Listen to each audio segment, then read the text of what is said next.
pertama adalah menyiapkan bahan-bahan. Bahan yang digunakan meliputi 1 ikat kangkung dengan berat 200 gram, 4 buah cabai rawit dengan total berat sekitar 12 gram, 1 buah cabai merah dengan berat sekitar 10 gram, 1 buah tomat kecil sekitar 60 gram, kemudian ada 1 siung bawang putih dengan berat sekitar 5 gram, terasi sekitar 5 gram, setengah buah jeruk limau sekitar 15 gram.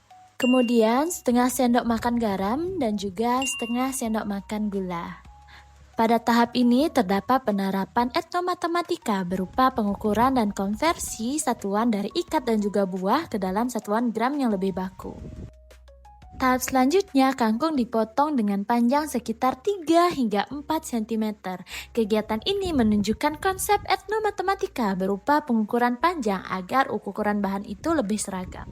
Tahap berikutnya adalah mencuci kangkung. Proses ini termasuk dalam kajian etnobiologi. Dalam istilah Bali ini disebut dengan ngumbah.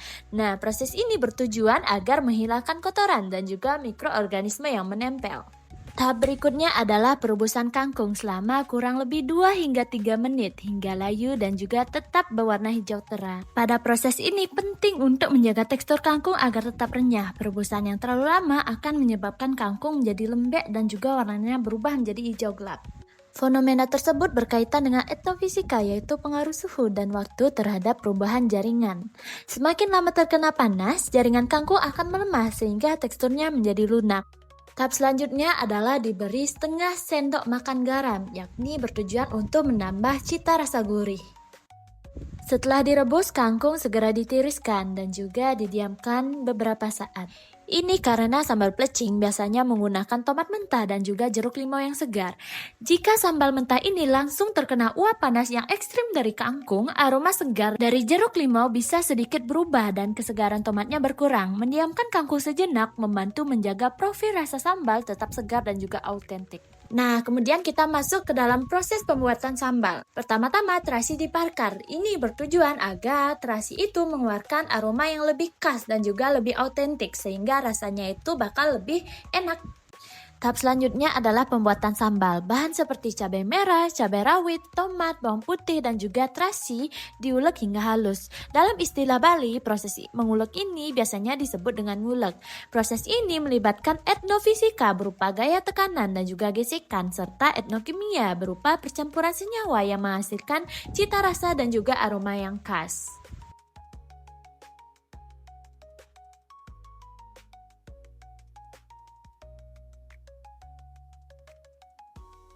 Setelah selesai, sambal dicampur dengan kangkung yang telah direbus.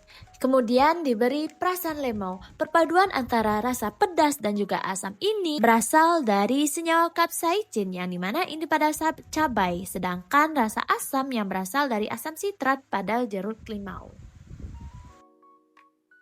Tahap terakhir adalah penyajian. Dalam konteks budaya Bali, penyajian makanan dapat disebut ngidangin, dan plecing kangkung pun siap disajikan. Melalui proses ini dapat disimpulkan bahwa kegiatan memasak mengandung berbagai konsep ilmiah, yaitu etnomatematika dalam pengukuran dan perbandingan, etnobiologi dalam pemanfaatan bahan pangan berupa tumbuhan, etnokimia dalam perubahan zat dan juga rasa, serta etnofisika dalam proses pemanasan dan juga pengolahan bahan.